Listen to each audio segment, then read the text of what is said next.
If you win, the table will honor its word.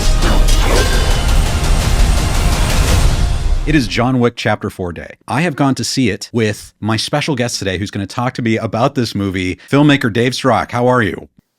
I'm doing great now that I'm here with you on the KinCast. If you're wanting spoilers, now's the time. We're gonna get into spoilers. I'm gonna throw this banner up. Dave, you just talked about an epic action sequence where we see a type of weapon.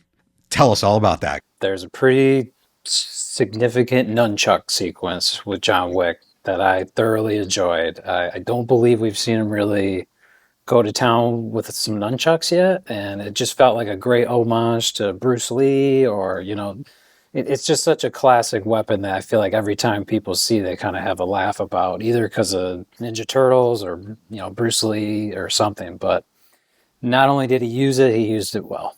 He did. And that was the thing I was very struck by with the nunchucks fight, was I was just in awe of it. And I was going, wow, so this is what you can do with nunchucks, you know, and quite deadly, weren't they? You've always thought, you know, it must really hurt, but then when you see this, you go, oh wow, yeah, I mean, that's going to take some people down. Yeah, indeed. And when I was young, I studied martial arts, and they let you practice with like the foam nunchucks, you know, because it was illegal to sell hard nunchucks, and you know, but all they would, or at least for me, all they would teach would be like forms, you know, where you're just doing it yourself, you know, you're swinging them around, which is fun, but they really don't teach you how to fight with them, or at least the kids, you know, where I was, they didn't teach. So it's really fun to see the true weapon potential of nunchucks.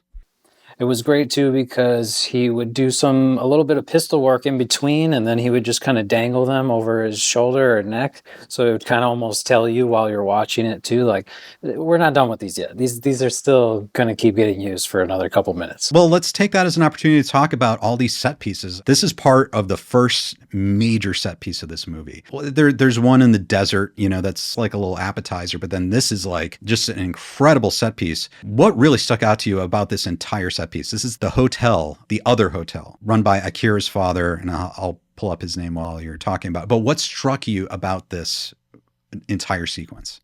Oh, you know, this sequence just had me somewhere halfway through it, where I think it kind of helps rope me in for the rest of the movie, actually. One, because it was so long, I started to think to myself while it was happening, you know, this is like the end sequence of John Wick 2 or John Wick 3.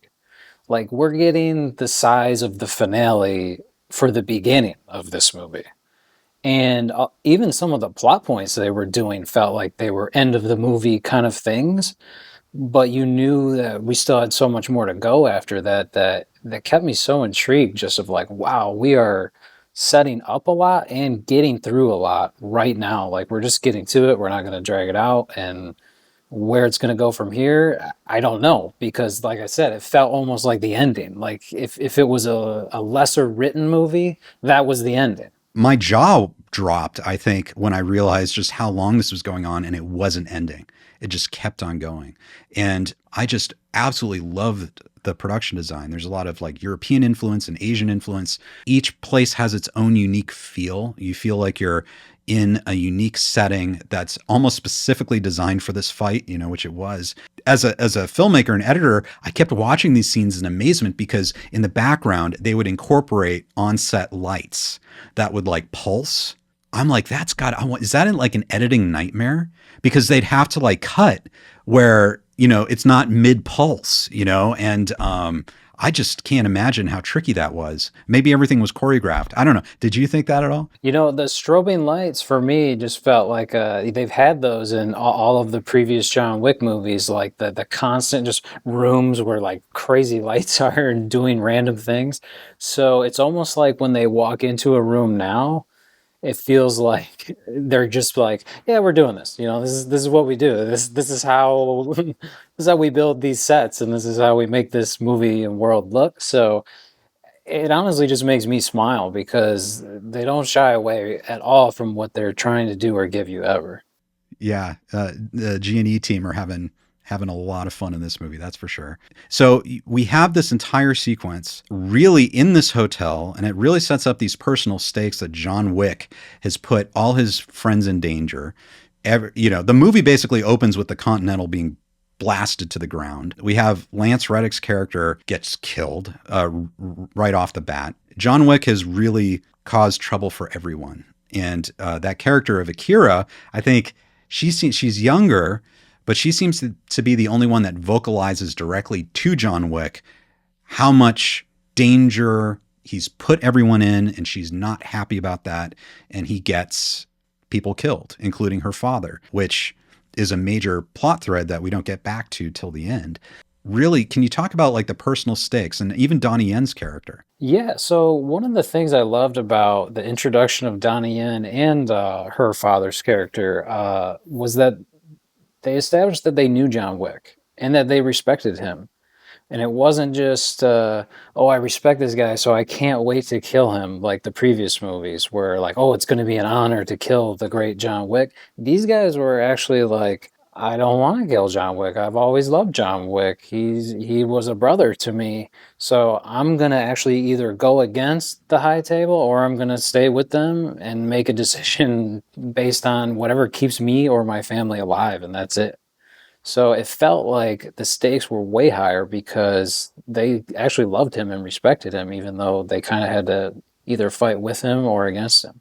That's one thing I really love about this movie and the John Wick movies is that this is kind of obviously a society that most of us hopefully don't live in or anything like this. But no, we're living in it. Well, we're not allowed to talk about that openly, but these characters are put in a point of dilemma where they're almost forced to do these things. There's no easy way out. And that's kind of the fun of the movie is figuring out the puzzle. Like, how are these characters, are they going to be able to get out of this?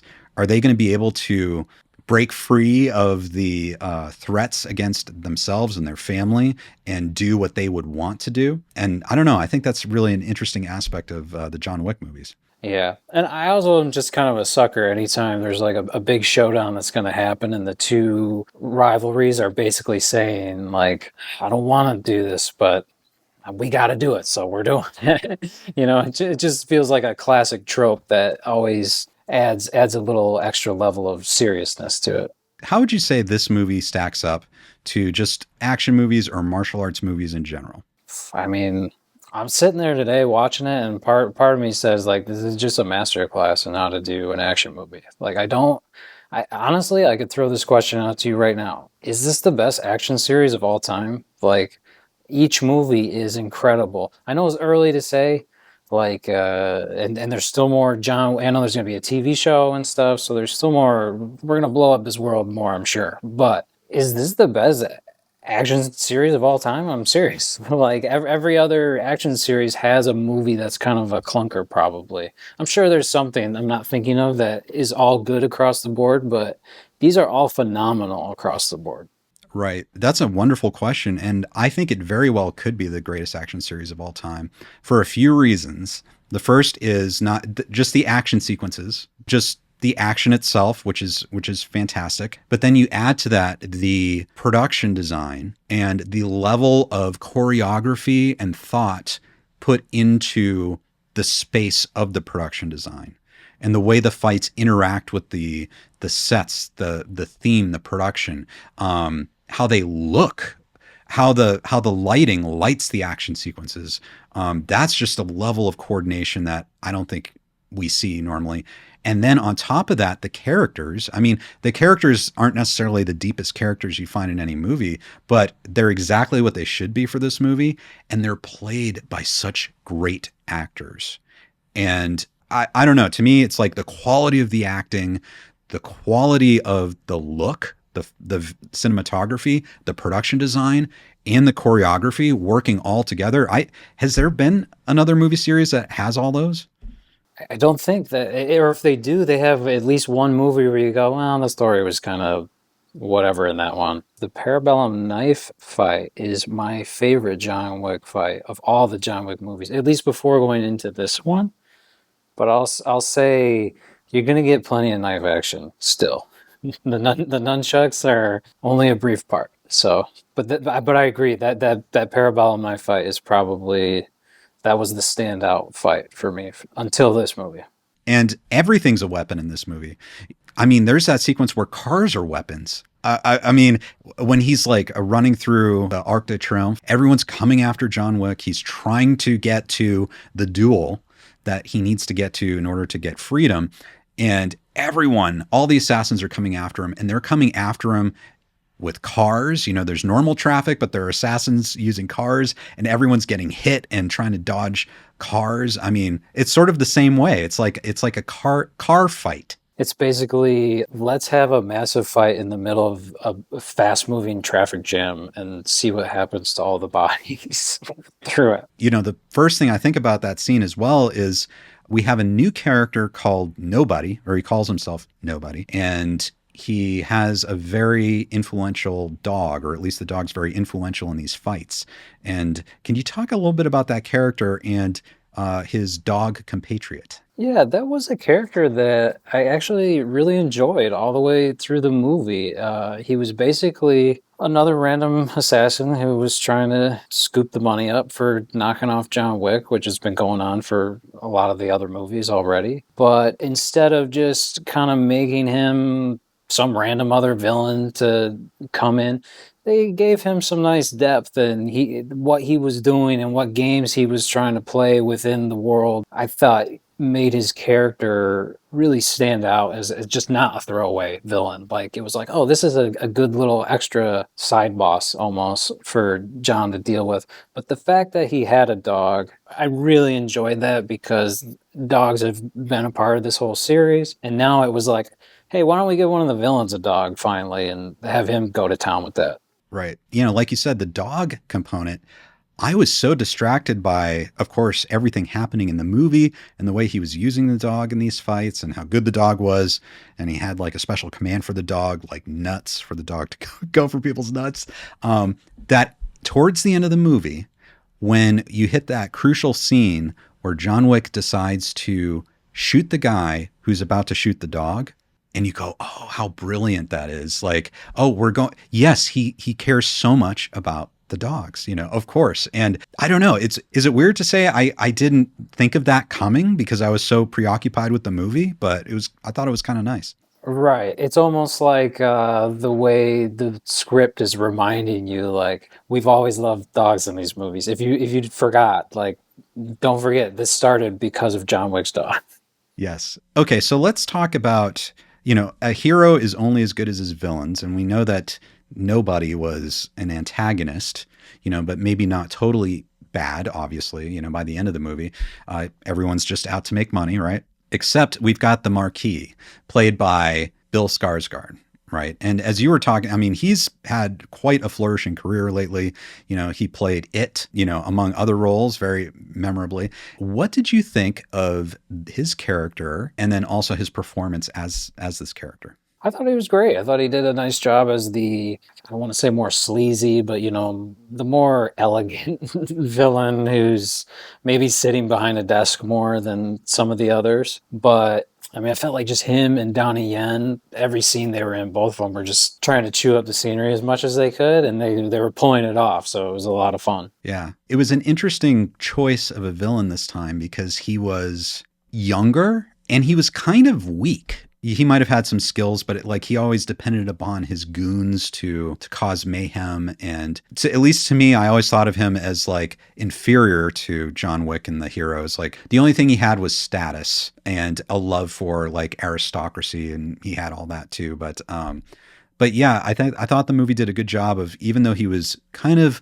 personally a weak character, he threw his weight around very well and had control over Donnie Yen and Nobody and all these other characters. And yeah, it was an interesting, I don't know, it was an interesting choice, interesting character, I thought. It was good to have somebody sit at the top of the other, you know, there's basically 4 or 5 villains, I guess, now that I'm thinking back on it. There was definitely multiple bad guys who showed up and you'd be like, oh, here they are again, let's go. So I think putting him at the top was a nice choice. What do you think of these settings this time? Like, we're going to new locations. What's your impression of these settings? Well, I love the Japan setting in the opening. I thought that was just really cool. But the European settings were like kind of amazing just to just see where they were filming them. It made you wonder every time, like, where is this? And maybe something too that we can say has been in all the other movies is a nightclub sequence. And this movie certainly has a nightclub sequence. And gosh, when they entered that nightclub, the way it looked, it was just like, whoa. Like, I can't, is this a set? Is this a real place? Like, you're almost wondering just what went in to get the cameras in there, practically. Yeah, and that sequence in particular, that was fascinating for me because it was this little sort of side story where John Wick has to get the family crest in order to challenge the Marquis to a duel. But in order to do that, he has to kill, this guy who killed a member of his family, and he's big into poker. And that was such an interesting character and an interesting sequence. Honestly, the character reminded me of Colin Farrell as the Penguin. It's kind of like that kind of fat suit, same kind of attitude. He had golden teeth. How did that hit you, that section of the movie? That was the section that if there was going to be something that pulled me out of it or didn't work, it would have been that, but it wasn't. I loved that sequence because they actually threw a couple surprises at you. You thought it was just going to be John Wick going off on some kind of side quest to kill a guy to do the thing, A to B. But they ended up bringing in all the villains into that sequence and have them all sit next to each other for a moment of tension, which was a lot of fun. And then you kind of started introducing the idea of they're not going to kill each other right away because they have things that they have to accomplish. They can't just off each other. They have to, there's all the rules with the high table and what Donnie Yen's trying to accomplish and what John Wick is trying to accomplish. So you're watching it all unfold, but you're aware of the rules that are happening within the world. And it's not mindless. You're fully engaged with it. Yes. And I think what shocked me about that sequence was you knew it was going to end with some sort of fight. Like, that tension was building up. You didn't quite know how it was going to go, but we get into that dance sequence. We get into this amazing, I guess you could say it's a dance club with like water coming down and light coming through the water. And this guy, he's this big guy, like in the fat suit, but then he just starts wailing on John Wick and he's like athletic. And it's almost just fascinating to watch that, it's like a heightened reality kind of thing. And I don't know, what are your thoughts on that? That kind of reminded me a little bit of if you ever saw Dragon, the Bruce Lee story from back in the 90s, how all the fights in that movie were kind of like a fake heightened reality where they almost looked like cartoon characters a little bit. And that's how this character felt. And when that guy started fighting, it was such a surprise of how acrobatic he could be that it had me cracking up throughout that whole fight. Like, it's amazing how you can watch so many fights but enjoy them all for different reasons, actually. I always love the inclusion of poker. That's an interesting game that I think kind of really fits that scene very well. The tension of who's going to win, who has what hand, how would these assassins play the game of poker, that I thought was very interesting. Another action sequence, which is pretty funny, I know that you mentioned it too, was that basically we had the longest staircase tumble, I think, in film history. It's possible. I mean, they set up the sequence with, they say how many steps he has to go up. I can't remember how many it was. And it takes him a long time to get up those steps and a short time to go back down. But the fact that they did it all in basically one take, I was actually wondering, how did they pull it off? Was there a stitch? Like, was it two shots cut together ever? Or was that just all one person rolling down a hill? It was pretty impressive. That was impressive. And I would be so intrigued to see how they did that, because basically you had that camera just tracking Keanu Reeves as he was just going down the stairs, all these flights of stairs. And it almost, made me laugh by the end, because I couldn't believe how far he had gone. And of course he keeps going. I would love to see the behind the scenes of this movie. Okay. So another big topic we should probably talk about is the fact that John Wick dies. This happens, apparently. How did that hit you? Do you believe it? All of that. What are your thoughts on that? Well, I wasn't expecting it because wasn't sure if this was the last movie going into it even. I purposely hadn't read anything about it, or I didn't even watch the trailer on purpose because I really get upset that trailers spoil the whole movie, so I just don't participate in them if I know I'm going to see the movie anyway. But him passing, I think for me, I started to be okay with it actually at the point of where what I thought was the best John Wick line, where they were talking about if something was going to be on your tombstone, what would you want written on it? And they were talking about what had gone on Lance Reddick's, and just keeping it, how do you say something about someone in so few words? They were basically discussing it's a very hard decision to make. And before John Wick left the scene, he said, I would want mine to say loving husband. And when he said that, I was like, damn, that is a really smart line, actually. And it's actually pretty touching coming from John Wick. I really respected that. So when they did that after he passed away, I guess to me it just kind of all fit. So if he doesn't come back, I'm actually okay with where they left it. I also not sure where the story goes after this. It did feel like there was kind of a period put on the John Wick series a little bit, whereas 2 and 3 did not end that way. 2 and 3 ended with like, get ready because there's more coming. I was really mixed on that at the end because I agree that line was really touching where we heard from John Wick, and it's like the way he said it was, and he said it a couple times to make sure everyone knew, like, I want mine to say loving husband, and that idea of like what I want as John Wick, it's really kind of revealing of his character. I don't know. It's a vulnerable moment. I agree. It was really touching. And then I was like, oh, that he's going to die, which was too bad. I agree, though. It's almost like if you think about the series, could he ever catch a break? I mean, was he ever going to be able to get out of things? I guess he technically did, but maybe this was a kind of peace for him. But I mean, there is a post-credit scene that we'll talk about, but do you think John Wick is really dead? Boy, that's a tough question because I don't know if they have something like up their sleeve that they're setting up, but I feel like from the movie I watched, he is. Like it felt like they were trying to say it without even hinting towards anything else.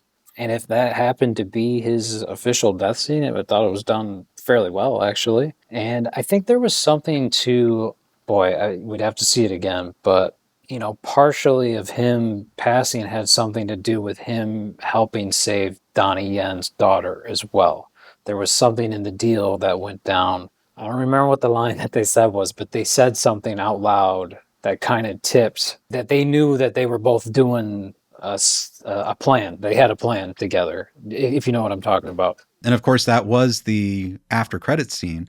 We talked about how Akira, who's the character whose father died, and she was upset at John Wick for bringing this all upon their family. And she vowed that she would kill Kane, Donnie Yen's character, because Kane killed her father. Then we don't really focus on that for the rest of the movie. And then in the after credit sequence, Kane appears to be happy. He's around her daughter. He's got flowers. And then boom, Akira shows up with a knife, and then it cuts out. Dave, in your history of watching movies, is this a setup for the sequel? Is this what's going to happen for the next movie, for the continuation of the story? You talked about that deal. Do you think John Wick would come in back to the story at some point if he's not dead to help Kane?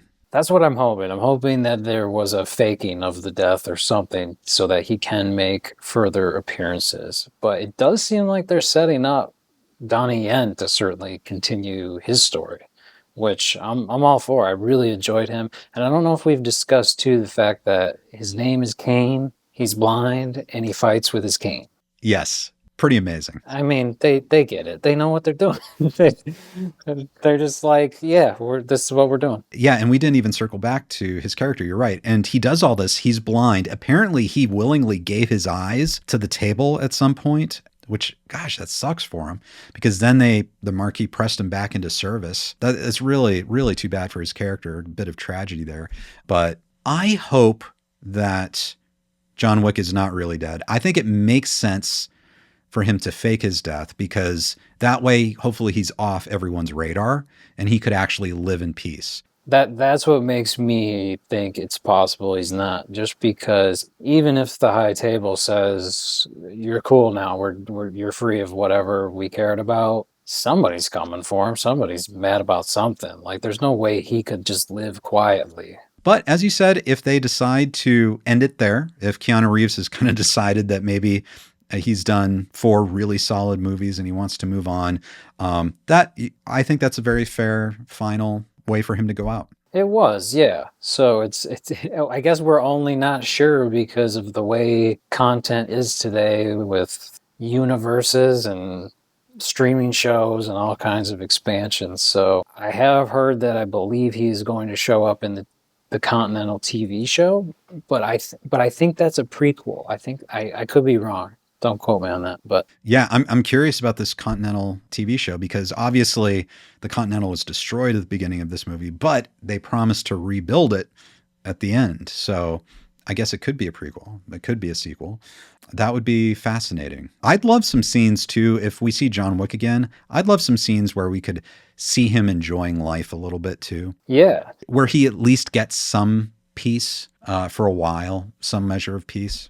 But I don't know, or maybe he's dead. And looking back at this movie, Dave, we've talked about all the great qualities of this movie. Are there certain things about this movie that you thought were mixed? You're kind of like, about? That's a good question, because I know we just saw it, but my initial reaction is it's just really solid. Like it just did not let me down in any kind of way. So I don't know. That's something I might have to think about or see it again to maybe pick something apart. There was just so many subtle moments that I enjoyed apart from the big action set pieces. Like I'm thinking even the fact that, Ian McShane had made it be part of the contract that they would have to rebuild the Continental and that he would have to be reinstated as the manager. I didn't realize that Keanu Reeves didn't know he was going to do that. So when they kind of revealed that, that was the terms, and Keanu kind of looked at him like, really? Like, that's what, this was more about you in the hotel?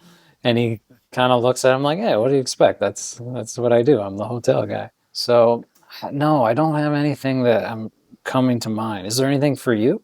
I think, yeah, the only thing that's maybe mixed for me would be I did feel like 2/3 of the way through, the momentum kind of sagged a little bit. And I think that's maybe a symptom of the movie just being like at level 11, like basically for the first half of the movie. And then it kind of sags a bit. There are some moments that kind of threaten to be repetitive, but then turn out to not be repetitive.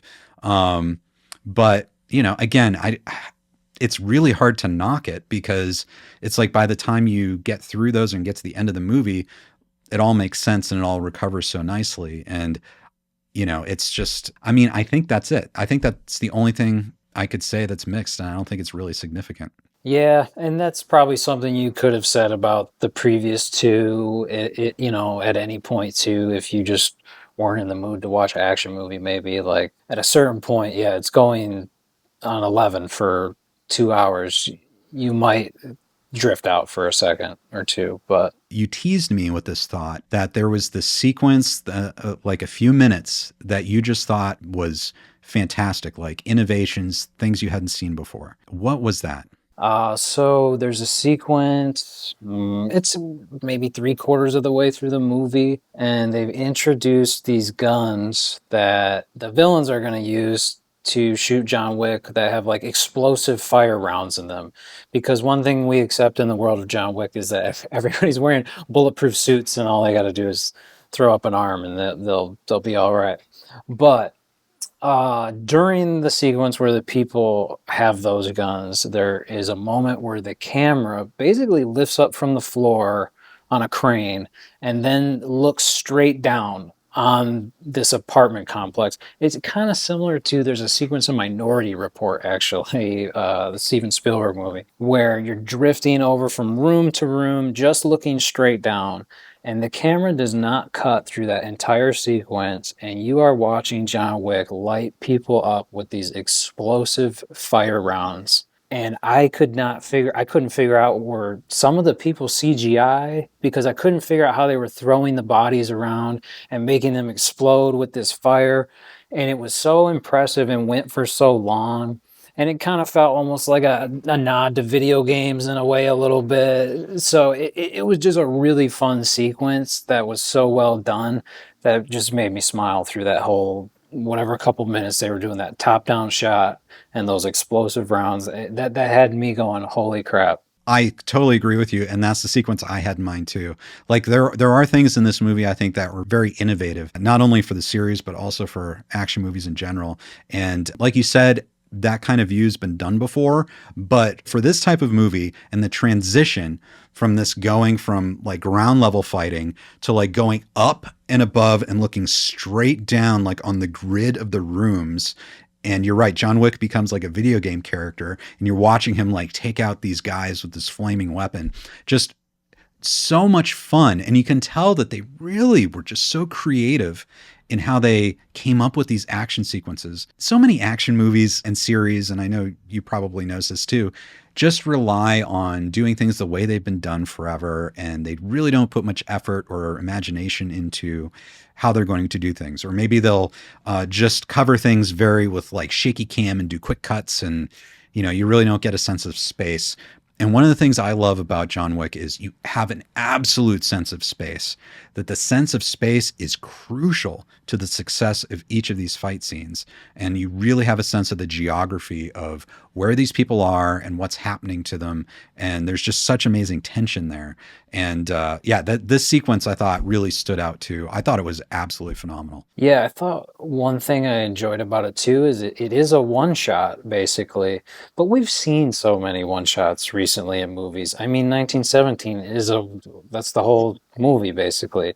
And we've seen it and we know that they're going to stitch shots together. So it's almost like a trick that's not that exciting anymore at this point. It's almost like 1917 put it to rest at this point. Like, I mean, Birdman technically did it up before them, but maybe there was bigger stuff going on in 1917. But this one shot to me was so much cooler for an action sequence because it's very easy to have one actor pop up from something and shoot something and then hide, and then the camera move over here and we go look at something over here. But since we were looking top down on everybody, you saw all four bad guys in the room at the same time, and you would see how John was gonna hide and get around all of them and take them all out, and nobody left the frame ever. So it made these little set pieces of just like, well, how can he get out of that? And then of course he John Wicks his way out. I enjoyed too, going back to that first ultra long sequence, that ultra long set piece, Donnie Yen's character Kane, just how he kind of exploded late in the sequence. And he was using his cane, but he's blind. And so he's able to sort of sense where people are. And there's that moment of vulnerability where he can't tell that John Wick's still alive. He's being quiet and he's just there and he's saying, "Are you dead, John?" And of course, John Wick is still alive at that point. But I don't know, just all those little personal character touches, I don't know, I think does wonders for these set pieces. It makes the characters so much more fun as opposed to just John Wick shooting mindless goons and stuff that come against him. There's another sequence right before that I loved with Donnie Yen, where since he can't see, he sets up these little remote chimes, these little like doorbells that he places around the room so that he can know when people walk through stuff. And that was just something that also made me smile, where you go, oh, here's the John Wick series again, just giving you some fun little hook to make this fight sequence more interesting. Right. And, something I loved about that too is like, he puts one on the wall, then he takes it down and he puts it lower, and it's like those moments that are just like, that's like a human thing to do. Like, it's not perfect necessarily the first time. I don't know. It just brought me into the scene. It's like, oh, okay, he's making an adjustment. It's not perfect. Yeah, and what was fun about his character, I thought too, is, we've seen the blind assassin before in movies, but they're usually like untouchable. In this movie, Donnie Yen was blind, so it may be ridiculous that he can do what he can do, but they actually made him miss a lot, and they made him his strategy sometimes for shooting people was just walking in a room and shooting all over the place. It seemed like while he was swinging his sword, so he could just get close to you. Though the one thing, you remember that poker scene that we were talking about? How did he know what cards he had? I was wondering that myself. I wasn't sure. Could he still see like if it was really close to his face? Because he did hold them up, but Oh, okay. Maybe so. I don't know. I don't know. Maybe someone will let us know. maybe his intuition is just that good. It's Donnie Yen. It's Kane. He can do anything. It's Kane with his cane. Indeed, his deadly cane. Dave, having been a fan of all these movies, and now you finished watching John Wick Chapter 4, what is your hope going forward, whether they make a new movie or they transition into this television series? What is your hope for the series going forward? Do you think there have to be some core traits that have to be in there to avoid kind of a slump?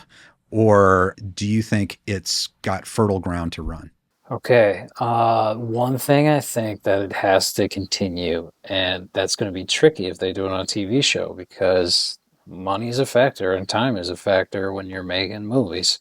If they lose the production quality and the action starts to feel cheap, and I'm sorry to point out some of maybe the Star Wars TV shows, but they didn't look that great. The sets didn't look that great. If we start to get into that territory, it's going to feel like they've kind of watered it down, and then it's lost its magical feeling that it has right now. So that would bum me out. However, because they've done so well up to this point, all I can do is kind of be excited for whatever they give me. And if they give me another movie, because like we said, is he really dead?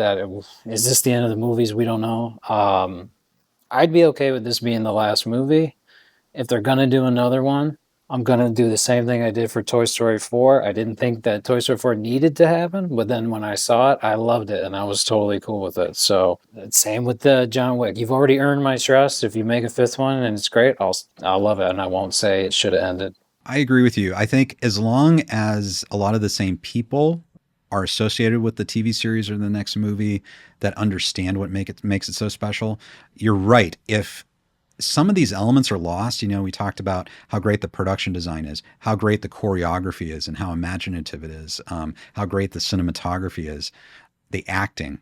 If we start to, I think, lose some of that or some of the attention to that, which hopefully wouldn't be inevitable in a series, but like you said, there are other series out there, maybe for all kinds of reasons, scheduling, budget, these things kind of start to fall away. Maybe that could hurt this. But if they're able to maintain all of that, then it could be wonderful. It could be great. It could be great. I'm just gonna go with. I try to trust filmmakers that have already made me happy. Like if they've kind of failed you, you can be like, well, we don't know how that's gonna turn out. But even in terms of like Cobra Kai, like they've kind of just hit it out of the park the whole time. So most of that show, I've been like, I trust these guys. I'm not worried. So even though they're going to continue this, I think I'm not worried. Let's see what they got. Absolutely. Well, Dave, thank you for joining me today at the movies, and then also for this amazing instant discussion, instant movie reaction for John Wick Chapter 4. Do you have any final thoughts on the movie? I wish I could rank it within the series, but I feel like it's almost impossible. Like they're all great for their own reasons. So final thoughts. If this is the close, a great close. I know. You're right. If everything has to come to an end, if this is the end, it's fine. This is a fair ending. I think it's a good ending. And if it's not, then hopefully the quality will continue. So thank you everyone for joining us today. Be sure to check us out next time on KenCast. If there are movies that you'd like to see discussions about, let us know in the comments, or you can email me at heykencast@gmail.com. Dave, thank you so much, and may you have many great movie experiences going forward. Thank you for having me. Thanks. And before we leave today, Max Kelly, if you're still on here, he has a question. What are your thoughts on Dutch coming back? If Chad McQueen doesn't want to come back, would you be okay with them using CGI of Chad while they get his stunts his son Stephen McQueen to portray Dutch on set. I don't know. Okay, so obviously, Dave, you're a big Karate Kid 3 and Cobra Kai fan. Of course, Chad McQueen plays Dutch. What do you think? They probably wouldn't CGI. I don't think they'd probably CGI anyone in that series. I hope not. No, that move has not proven to work yet. Maybe it has. There's probably one of them that works, but most of the time, that's a risky play. Right. And I I just don't see Chad McQueen because he's around and he doesn't want to be in it. I don't see him going like, no, I don't want to be in it, but you guys can like CGI my face onto someone else. I just don't see that happening. The old Back to the Future to Crispin Glover lawsuit, if you know what I'm talking about, where somebody else played Crispin Glover and he said, hey, he can't look like me. Yes. And you're right. That turned into like an industry-wide major lawsuit. It determined policy going forward at that point. And although I would love, the best scenario I think would be if Chad McQueen decided to come back. If there was a good part for him and he decided to come back, I'd love to see Dutch. The guy's, you know, he goes off, man. He's wild. Yeah, I mean, I don't know. Anytime we're talking to about special effects to use a character, I mean, we saw the Indiana Jones trailer recently, and I guess they had to make him young again too. You know, so it's becoming a thing now too, where I don't want to, whether to make him young, old, whatever. Uncanny Valley. Indeed. And maybe now with like deep fakes and AI, maybe that technology will just get better. I don't know. I'm personally kind of getting a little scared at how good maybe some of this video is going to be as far as being able to convince us it's someone, but it's not. But you're right. Up to this point, we've dealt with the Uncanny Valley. It looks like they might have improved it a bit for the Indiana Jones movie. I know that they're probably still working on the special effects on that movie, but you're right. This does seem to be a thing. At least in that movie, Harrison Ford, he's in it. He's fully on board, and you know he's consented to it. And I don't know. Do you feel like we should bring back deceased actors that way? No, I don't actually. I think just either recast it or write the character out or something, or you know, it feels like at that point, are you just making a cartoon? I guess, and I know that's not fair to special effects work, but Right, right, yeah. I agree. You know, that's what we did all throughout history, right? With Shakespeare and plays and actors, you would get new characters, new actors playing all these classic characters, and you would just change them out. And that was an actor's job. They had to inhabit these famous roles. And so, yeah, I really respected Dr. Sleep is one of those that I like how they did that. You know, they obviously had very famous people who played those characters in The Shining, but they recast those characters in Dr. Sleep, but it worked. You know, it didn't have to have Jack Nicholson's digital face on there. You know, you just got a different actor. I guess it was Henry Thomas in this case, and it worked. It worked for the movie. yeah. Actually, one thing I did the audiobook of is Heat 2. I love the movie Heat, and I loved Heat 2. And I heard that they're trying to make either a film or I don't know if it's going to be a mini series about it, but they're talking about Adam Driver playing the Robert De Niro character because a lot of Heat 2 takes place before Heat. And that's something where I thought about that and said, okay, you know, I love that movie, but I would be interested in seeing another actor play that role as a younger person. I would definitely never watch it if they were going to do some more de-aging stuff. Yeah, and I'm a huge Michael Mann fan, and I would love to actually see that. I saw that he was doing that, and I was wondering if maybe he had tried to make the movie, and you know he just hit the normal roadblocks, and so he just decided to write it down. But then maybe this will create the interest to make a series or a movie. That's what I'm hoping. But, I was a little skeptical going into it. Like, does this need a sequel? But I found myself halfway through it, like really engaged and loving it. So I do hope they produce something of it. Yeah, absolutely. Well, Dave, thank you so much. It was great talking to you today. And I hope this has been a great start to the weekend. I hope you have a great weekend. Absolutely. Always good to hang out with Ken. Always great to hang out with Dave Srock. Everyone, check out Mama Out of Bullets. That is Dave's YouTube channel. We've got a link down in the description. Subscribe. He's a filmmaker. He makes all these great films. You can watch them on his YouTube channel right now. He was also a cinematographer, director of photography, brilliant at for the movie Cobra Cole, which also featured yours truly. Check that out if you haven't checked it out yet. And we look forward to seeing you next time on KenCast. We'll see you. Bye.